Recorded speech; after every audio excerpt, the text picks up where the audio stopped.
The text message alert chimed, cutting through my carefully orchestrated conference call like a blade.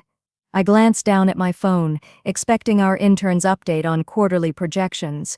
Instead, my colleague Jen's name appeared with 5 words that stopped my heart. "Morgan, you need to see this." Attached was a photo of Spencer, my husband of 18 years, kissing a woman outside a downtown Nashville hotel. Not just any woman. Alicia, the marketing director I'd hired for my startup last spring. The woman I'd mentored, trusted, brought into our inner circle. "Gentlemen," I said, my voice betraying nothing despite the earthquake in my chest, "something urgent requires my attention. My CFO will continue the presentation." I transferred control of the call with mechanical precision, though my fingers trembled against the polished mahogany desk. The corner office I'd fought so hard for suddenly felt like a glass cage. Floor-to-ceiling windows showcased the Nashville skyline. Music rose promises of fame and success, stretching before me like a kingdom I'd conquered. Platinum records from clients adorned my walls. Industry awards gathered dust on shelves. None of it mattered now. "Morgan, there's more." Jen stood in my doorway, her expression a mixture of pity and discomfort that made my skin crawl. "The staff has known for weeks. They've been seen together all over town. There are photos from the Record Label Association gala, from that new restaurant on Broadway, from—" "How many photos?" I interrupted, scrolling through image after damning image on my phone. "They're all over social media. Someone from the music industry recognized Spencer as your husband." Jen's voice dropped to a whisper. "Morgan, I'm so sorry, but you need to know this isn't just about the affair anymore. People are talking about your judgment, your leadership, whether you can be trusted to." "Stop." I held up my hand, feeling bile rise in my throat. "Just stop." The statistical probability of this scenario had never entered my 5-year business plan. Spencer and I operated with efficient partnership, shared calendars, coordinated professional appearances, mutual investment in our reputations. Affairs were inefficient, messy, unprofitable. This deviation from protocol was unacceptable. I called my assistant without looking up from the photos. "Clear my calendar for the next hour, then reschedule everything for next week." "Actually, Morgan," Jen said, still hovering in my doorway, "you might want to take that call from Richard Blackstone first. He's called 3 times in the last hour." Richard Blackstone, our lead investor, the man whose $40 million had transformed my music tech startup from a dream into Nashville's fastest-growing company. I'd been avoiding his calls all morning, knowing they couldn't be good news. "Tell him I'll call back in an hour," I said. He said it was urgent. About the photos. About the board meeting they're calling for tomorrow morning. The room started spinning. "What board meeting?" Jen's face went pale. "You didn't know. They've called an emergency session. All the investors, all the board members. They want to discuss what they're calling leadership stability concerns." I grabbed my phone and dialed Richard directly. He answered on the first ring. "Morgan, we need to talk." His voice was cold, professional, devoid of the warmth that had characterized our relationship for 3 years. "The board has concerns about the optics of this situation. Social media is exploding with speculation about your personal life, and that's affecting confidence in the company." "Richard, my personal life has nothing to do with my ability to. It has everything to do with it when your personal life becomes public spectacle." He cut me off. "We're seeing our stock price tumble in pre-market trading. 3 potential clients have already called asking about stability issues. This is a disaster, Morgan." I closed my eyes, fighting to maintain control. "What do you need from me?" "We need you to fix this, fast. Or the board is prepared to discuss other options." Other options. Corporate speak for replacement. For the first time in my career, I was facing the possibility of losing not just my marriage, but the company I'd built from nothing. The drive home became a blur of brake lights and billboards. At a red light, a fragment from childhood Sunday school surfaced unexpectedly. "Be still and know that I am God." I dismissed it immediately, cranking up the music to drown out unwanted thoughts. God had no place in my business model. I hadn't thought about him since leaving my parents' small-town Kentucky church at 18, determined to build something bigger than their modest faith. Spencer's car wasn't in the garage when I arrived home. Of course not. He'd be crafting his explanation, calculating his next move. We were alike that way, strategists to the core. I walked through our showcase home, designed for entertaining industry executives, not for comfort. Every surface gleamed with untouched perfection, much like our marriage had appeared to the outside world. My phone buzzed with a calendar notification. 7 p.m. and Niam Spencer dinner meeting, Kane Prime. Another lie in a series I'd never bothered to verify. Trust had seemed efficient. Verification required time I didn't have. I poured myself 3 fingers of bourbon. Neat, the amber liquid burned appropriately. I deserved this pain. I had miscalculated somewhere, failed to provide adequate incentives for fidelity. I would identify the variables and correct course. The doorbell rang at 9:42 p.m. Spencer stood there, his expression carefully composed. I recognized the look. It was the same one he used when pitching to difficult investors. "Morgan, we need to talk." His voice carried the practiced sincerity that had first attracted me to him at that venture capital conference 20 years ago. "About Alicia?" I kept my tone even, analytical. "I've seen the photos." His surprise registered briefly before the mask returned. "This isn't working anymore, Morgan. Hasn't been for years." "Define this." My startup founder instincts kicked in. Always clarify terms before negotiating. "Our marriage. This partnership. Whatever we've been calling it." Spencer stepped inside, loosening his tie. "I've been drowning, Morgan. We both have. We just handle it differently. And Alicia provides a more optimal arrangement. She sees me as a person, not as an asset to be managed." His voice cracked slightly. "When was the last time you and I had a conversation that wasn't about business or schedules or optimization?" The distinction seemed irrelevant. Assets had value. I'd always valued Spencer. My phone rang. Richard Blackstone's ringtone. At 10:13 p.m., this could only be catastrophic. I answered despite Spencer's visible frustration. "The emergency board meeting is moved to 7 a.m. tomorrow," Richard said without preamble. "And Morgan, there's something else you need to know. The SEC is asking questions about our last funding round. Questions about disclosure requirements regarding key personnel relationships." My blood turned to ice. "What kind of questions?" "The kind that suggests someone has been feeding them information about internal company relationships that weren't disclosed to investors. Relationships that could be seen as conflicts of interest." I stared at Spencer, who was watching me with an expression I couldn't read. "I'll have answers by morning." "You better, because if this turns into a regulatory investigation, the board won't wait for resolution. They'll act to protect themselves." I hung up, my mind racing through the implications. Someone had reported us to the SEC, someone with inside knowledge of both the company structure and my personal life. "Spencer," I said slowly, "did you know Alicia was documenting our business practices?" His face went ashen. "What are you talking about?" "The SEC is investigating our funding disclosures. Someone with intimate knowledge of our company operations and my personal relationships has been talking to federal regulators." Spencer sank onto the couch, running his hands through his hair. "Oh God. Morgan, I think I may have said things to Alicia. About the company. About how we structured the deals. About how investors didn't know about our relationship history with some of the vendors." The pieces clicked into place with sickening clarity. Alicia hadn't just seduced my husband, she'd been gathering intelligence about my company. The affair was cover for corporate espionage. "What exactly did you tell her?" I asked.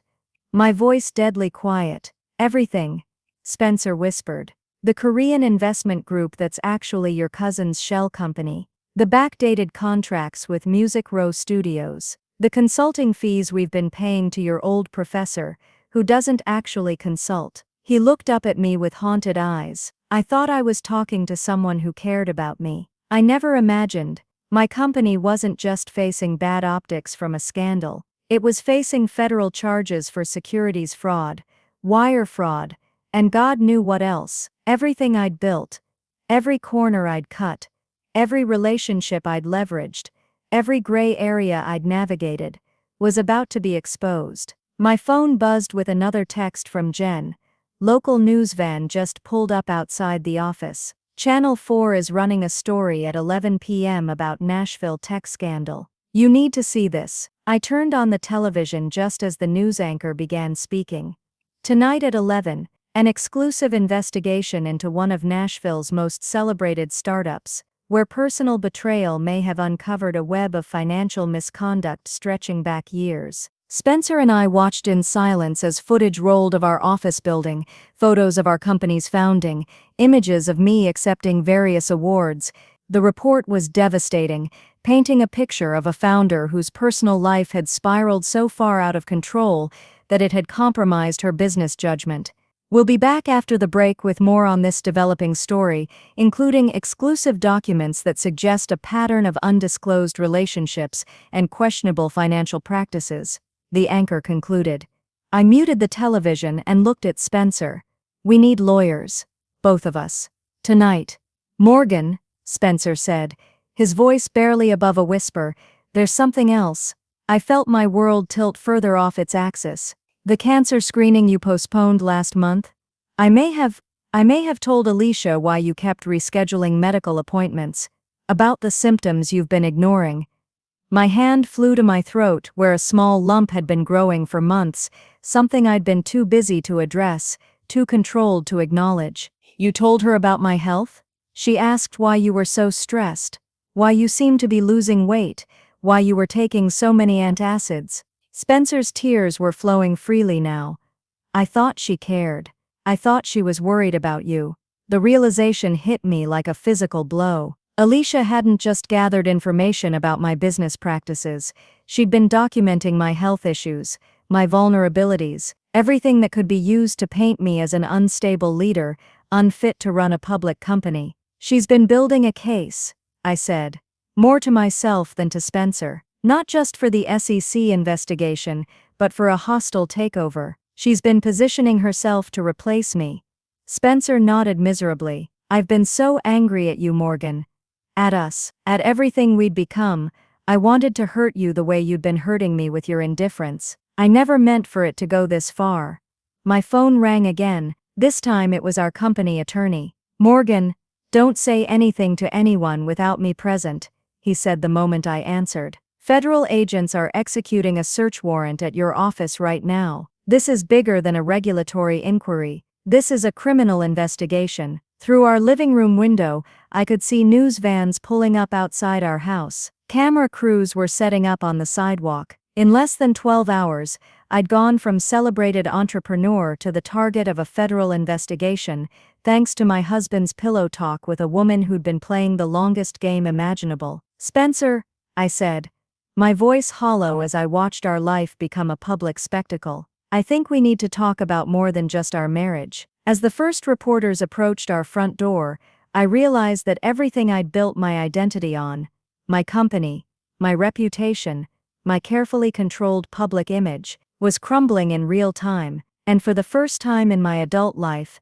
I had absolutely no strategy to fix any of it. The only question now was whether Spencer and I would go down together, or whether the investigation would reveal that his betrayal had been even deeper than I'd imagined. 6 months earlier, Nashville's skyline had glowed golden in the late afternoon sun as I stood at my office window, checking my Rolex, a gift I'd bought myself after securing $12 million in Series B funding. Success had a certain feeling to it, the kind that settled in your bones and convinced you that you'd earned every bit of it. Morgan, the team from Sony Music is in the conference room. My assistant had called from the doorway. I'd nodded, gathering my tablet and presentation materials. Tell them I'll be there in 2 minutes, and make sure Spencer knows I'll be home by 7 for our scheduled dinner. Scheduled dinner. Even love had become something to manage, track and optimize in my world. Spencer and I had been married for 18 years, and I prided myself on maintaining what I called relationship efficiency. Date nights were calendared months in advance.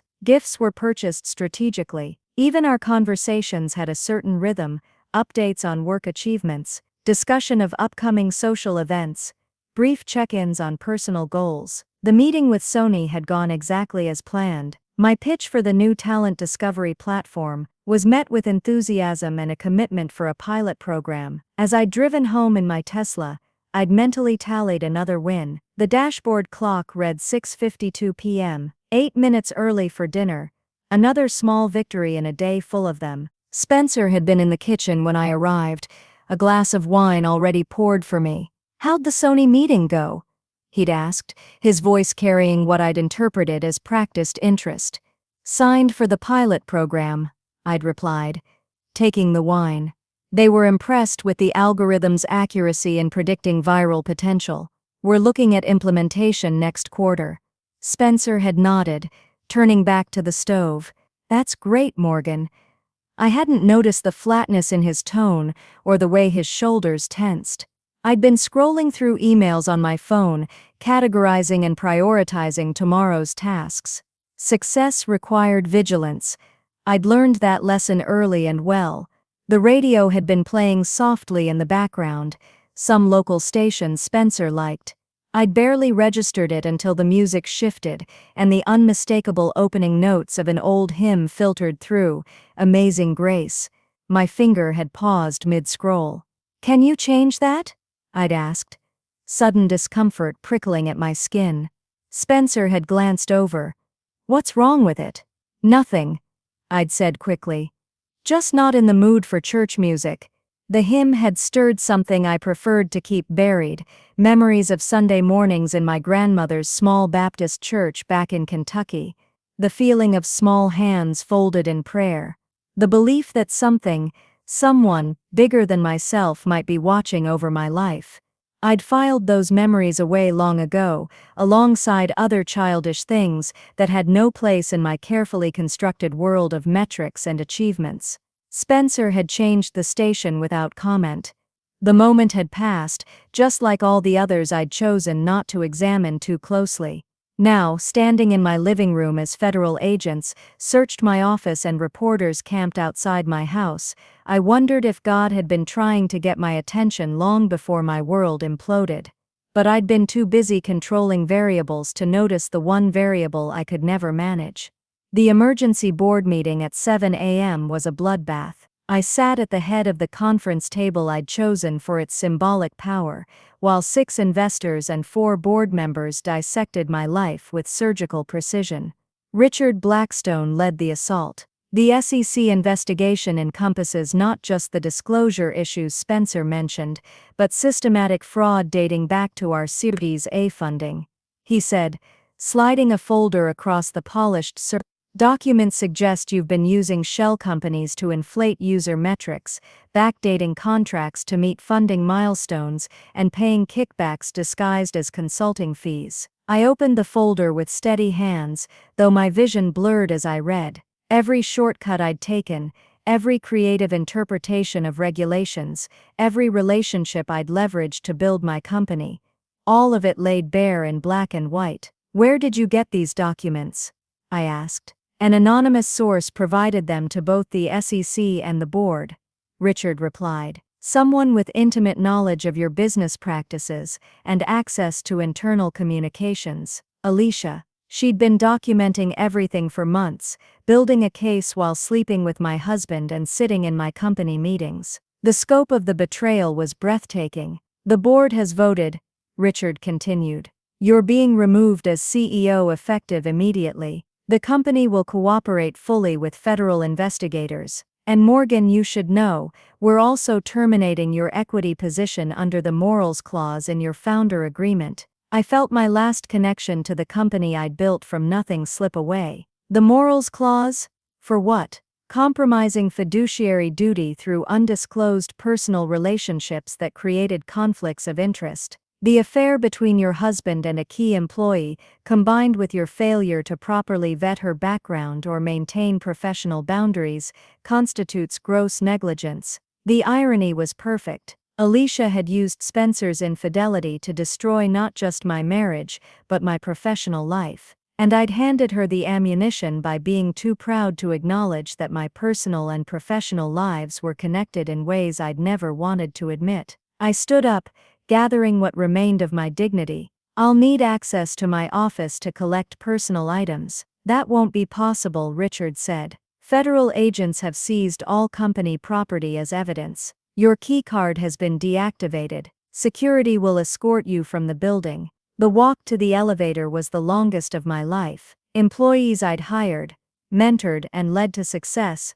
watched from doorways as I was escorted out like a common criminal. In the lobby, I caught a glimpse of Alicia near the reception desk, speaking earnestly with two men in suits who had federal agent written all over them. She looked up as I passed, our eyes meeting for just a moment. Her expression held no malice, no triumph, just the cool professionalism of someone who'd executed a complex business strategy with remarkable efficiency. In that instant, I realized that Alicia had played the game better than I ever had. She'd identified the weakness in my system, my husband's loneliness, my emotional distance, my ethical blind spots, and exploited them with surgical precision. Outside the building, reporters swarmed like locusts. Microphones thrust toward my face as voices shouted questions. Are you guilty of securities fraud? Did you know about your husband's affair? Will you be indicted? I pushed through without comment, climbing into my Tesla as camera flashes popped like tiny explosions. The drive home was a blur of brake lights and questions I couldn't answer. Spencer was waiting in our kitchen, looking like he'd aged 10 years overnight. The FBI came to my office this morning, he said without preamble. They want me to testify against you in exchange for immunity. I sank into a chair, finally understanding the full scope of what I was facing. Not only had I lost my company and my marriage, but my own husband might become the key witness in my prosecution. Are you going to do it? I asked. Spencer was quiet for a long moment. I don't know. My lawyer says it's the smart play, that you're going down either way, and I can either go down with you or help the government build their case. And what do you say? I say I've already betrayed you enough for one lifetime. His voice cracked. I say that 18 years of marriage should count for something, even if we've been terrible at it lately. For the first time since discovering the affair, I felt something other than anger toward Spencer. He was as much a victim of Alicia's manipulation as I was, used and discarded when he'd served his purpose. We need to figure out who she really is, I said. This wasn't a crime of opportunity. This was planned, coordinated. Someone sent her to infiltrate my company. Spencer nodded. I've been thinking the same thing. The timing of when she showed up, how quickly she gained access to sensitive information, how she seemed to know exactly which buttons to push with both of us. My phone buzzed with a text from an unknown number. Check your email. You'll want to see this before you make any decisions about how to proceed. A friend. I opened my laptop and found a message with attachments from the same unknown address. The subject line read, "The truth about Alicia Morrison." The first attachment was a background check more thorough than anything I'd ever seen. Alicia Morrison wasn't even her real name.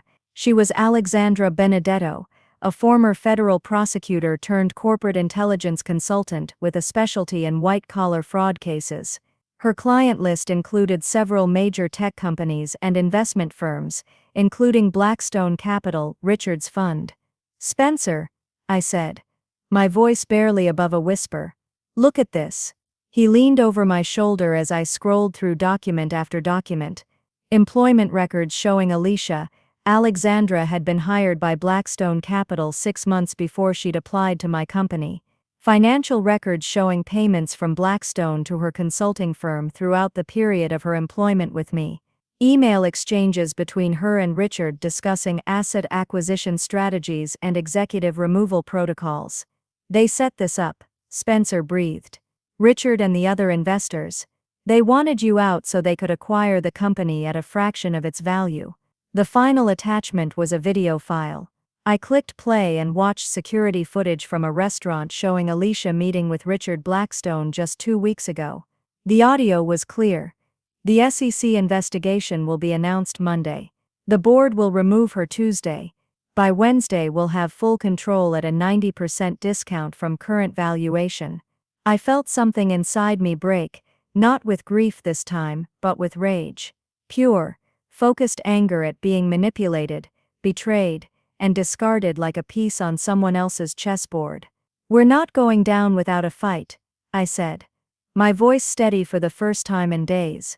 "If they want to play games, let's show them what I learned building a company from nothing." Spencer straightened beside me. "What do you need me to do?" For the first time in years we were on the same team, not because our marriage was fixed, that would take time and work and grace I wasn't sure either of us possessed, but because we'd both been played by people who saw us as obstacles to their ambitions. "First, we need to get this evidence to someone who can use it," I said. "Then we need to prove that everything I did, every corner I cut, every relationship I leveraged, was industry standard practice that they only care about now because they want my company. And then? Then we burn it all down and see who's left standing when the smoke clears." As I forwarded the evidence to a journalist I trusted and began drafting a statement that would turn the narrative on its head, I realized that losing everything had taught me something I'd never understood before. Sometimes the only way to win is to stop being afraid of losing. But even as I planned my counterattack, that childhood hymn kept echoing in my mind, "Amazing Grace, how sweet the sound that saved a wretch like me."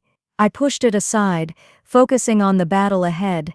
I didn't have time for God right now.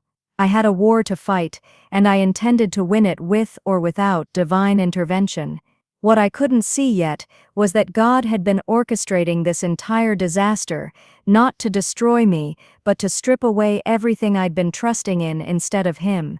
The foundation I'd built on success and control was crumbling, but there was another foundation available. I just wasn't ready to surrender to it yet. The war I was about to fight would teach me that some victories come only through surrender, and that the greatest strength is found in admitting you have none. The next 72 hours became a media blitz that transformed me from disgraced CEO to whistleblower. The evidence about Blackstone Capital's orchestrated takedown hit the financial press like a bomb.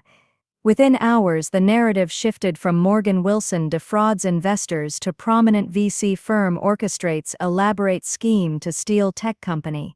I spent Tuesday morning in the offices of the FBI's white-collar crime division, laying out the case against Richard Blackstone and his co-conspirators. The special agent in charge, a sharp woman named Sarah Chen, listened with growing interest as I detailed the elaborate setup.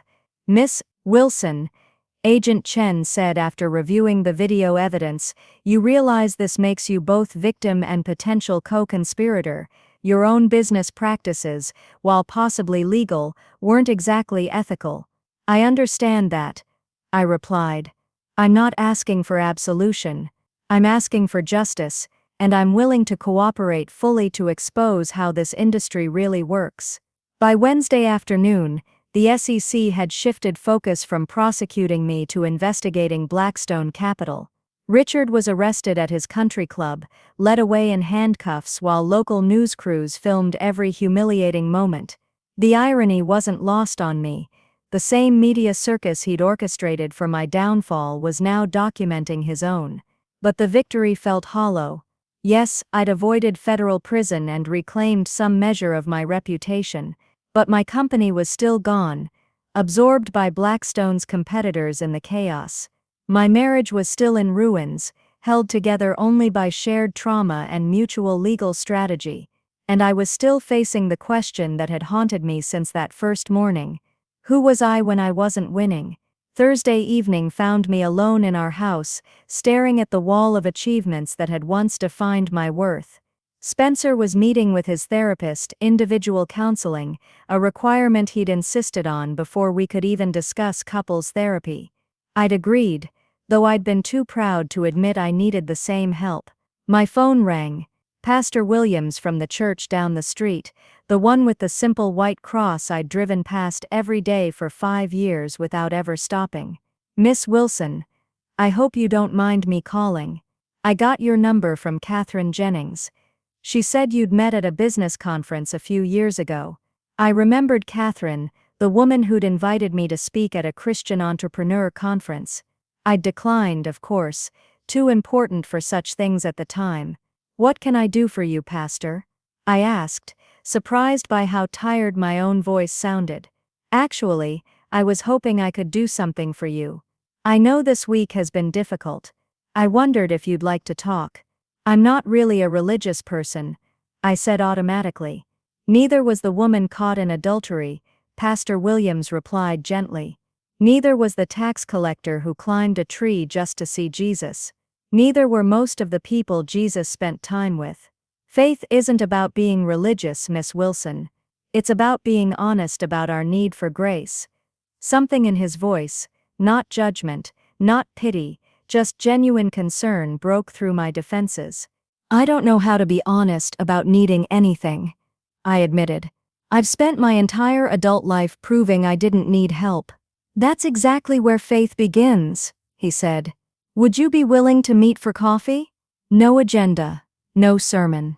Just conversation between two people who've seen how quickly life can change. Friday morning found me in a small cafe near downtown Nashville, sitting across from a man who looked more like a retired professor than my mental image of a pastor. Pastor Williams was younger than I'd expected, with kind eyes and the unhurried manner of someone who'd learned to value presence over productivity. "Tell me about your childhood faith," he said, after we'd exchanged pleasantries. "Standard, small-town Baptist upbringing," I replied. "Sunday morning services, Wednesday night prayer meetings, vacation Bible school every summer. I believed it all until I got to college and realized there was a bigger world where faith seemed optional." "What changed your mind?" I considered the question carefully. "Success, I suppose. I learned I could control outcomes through hard work and smart decisions. Prayer seemed inefficient compared to action. God seemed like a luxury I couldn't afford if I wanted to compete in the business world." Pastor Williams nodded. "And how's that been working out?" The simple question hit harder than any sermon could have. "Not well, apparently." "Morgan," he said, leaning forward slightly, "can I share something I've learned? We're all worshiping something. The question isn't whether we have faith, it's what we're placing our faith in. You placed yours in control, in success, in the belief that you could manage all the variables in your life. When that God failed you, you felt lost because your entire identity was tied to being the one who didn't need saving. I felt tears threatening, which was unacceptable in a public place. So what's the alternative? Pretend that God is going to swoop down and fix everything I've broken? The alternative is admitting that you've been carrying a burden you were never meant to carry alone," Pastor Williams said. "The alternative is understanding that love isn't something you earn through performance, it's something you receive through grace." "I don't know how to receive anything," I said, my voice barely above a whisper. "That's the beauty of grace," he replied. "It's not about knowing how. It's about being willing to admit you need it." We talked for 2 hours. Not about theology or doctrine, but about the specific ways I'd built my life around the illusion of control. About how my marriage had become a business partnership because I was afraid of the vulnerability that real intimacy required. About how my company had become my identity because achievements felt safer than relationships. "Would you be willing to try something?" Pastor Williams asked as we prepared to leave. "Would you be willing to pray with me? Not for success or solutions or control over your circumstances. Just for the grace to face whatever comes next." I wanted to say no. Every instinct screamed that prayer was weakness, that I needed to rely on my own strength to fight my way out of this mess. But those instincts had failed me spectacularly. Maybe it was time to try something different. "Okay," I said. We didn't bow our heads or close our eyes. Pastor Williams simply began speaking to God like he was talking to a friend who cared about the details of our lives. He prayed for my marriage, for the legal challenges ahead, for the people who'd lost their jobs when my company collapsed. He prayed for Spencer, for healing from the choices that had brought us to this point. He prayed for me, not for vindication or victory, but for the peace that comes from knowing you're loved regardless of your performance. When he finished, I felt something I hadn't experienced since childhood, the sense that I wasn't alone in a vast, indifferent universe. That someone bigger than my circumstances was present in my pain. I don't know if I believe all of this yet, I told him. That's okay, Pastor Williams said. Belief isn't a prerequisite for grace. Grace is what makes belief possible. That evening, Spencer and I sat on our back patio for the first time in months, watching the Nashville skyline light up as darkness fell. We'd been talking more honestly in the past week than we had in years, crisis having a way of burning through pretense. I met with a pastor today, I told him. Spencer looked surprised. About the legal situation, about everything, about us, about how we got here. About why losing everything felt like the end of the world. I paused, trying to find words for something I was only beginning to understand. Spencer, I think I've been worshipping my own ability to control things, and when that God failed me, I had nothing left. Spencer was quiet for a long moment.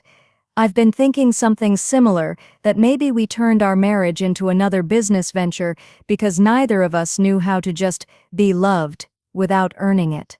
The pastor said something about grace, I continued. About love that doesn't have to be earned. I don't think I've ever experienced that. Not even from your parents? I considered the question. My parents loved me, but their love always felt conditional on my behavior. Good grades, good choices, good reputation. Even their faith seemed to be about following rules to earn God's approval. What if it's not? Spencer asked. What if grace means being loved even when you've made terrible choices, even when you've been unfaithful or selfish or completely focused on the wrong things? I looked at my husband. Really looked at him. For the first time in months, he'd betrayed me, wounded me, nearly destroyed everything we'd built together. But sitting there in the gathering darkness, I realized that my anger toward him was inextricably linked to my anger toward myself. Al Itzhirid, one of our toward films Senyu Salfel. We'd both been casualties of my worship of control, both victims of my inability to simply receive love without earning it. I don't know how to forgive you yet, I said honestly. But I'm starting to think that forgiveness might be something I receive, rather than something I manufacture. He both been casualties of my worship of control, both victims of my inability of, bored Nehemite I am, Spencer nodded. The therapist said something similar, that healing isn't something we achieve, but something we allow. We sat in comfortable silence, as Nashville's music scene came alive around us. Somewhere in the distance, a church bell chimed the hour. For the first time in decades, the sound didn't make me uncomfortable. Instead, it felt like an invitation to something I'd been running from my entire adult life. Spencer, I said finally. Would you be willing to try couples counseling with Pastor Williams? Not because I think it will fix everything, but because I think we need to learn what love looks like when it's not about performance. Yes, he said immediately. I'd like that. That night, as I lay in bed staring at the ceiling, I found myself praying for the first time since childhood. Not the desperate bargaining I'd attempted during my various crises, but something simpler and more honest. Jesus, I whispered into the darkness. I don't know how to do this. I don't know how to trust you or receive grace, or build a life that isn't about proving my worth. But I'm tired of carrying everything alone. If you're real, if you care about broken people who've made a mess of everything, I'm ready to try something different. No voice answered from heaven. No miraculous transformation occurred overnight. But somewhere in my chest, a knot I'd carried for decades began to loosen. The knot of striving, of earning, of believing that love was something you achieved, rather than something you received. The legal battles would continue. The marriage counseling would be difficult and slow. The process of rebuilding my career and reputation would take years. But for the first time since my world collapsed, I wasn't facing those challenges alone. I was beginning to understand what Pastor Williams meant about grace, that it wasn't a concept to understand, but a gift to receive. And that receiving it might be the hardest and most important thing I'd ever learned to do. Today, 2 years later, the struggle remains real. Some mornings, I still wake up wanting to control everything. Some evenings, I still battle resentment when memories resurface. But now I have somewhere to bring those feelings. Someone who meets me in my weakness. Spencer and I recently celebrated our anniversary, not with an elaborate industry event, but with a quiet dinner and honest conversation about how far we've come. Our marriage bears scars, but they've become sacred reminders of grace's persistence. Last Sunday, I stood in our church's worship team, not center stage, just one voice among many. As we sang about God's faithfulness, I realized that's the greatest transformation of all. Morgan the performer had become Morgan the worshiper. Morgan the controller had become Morgan the surrendered.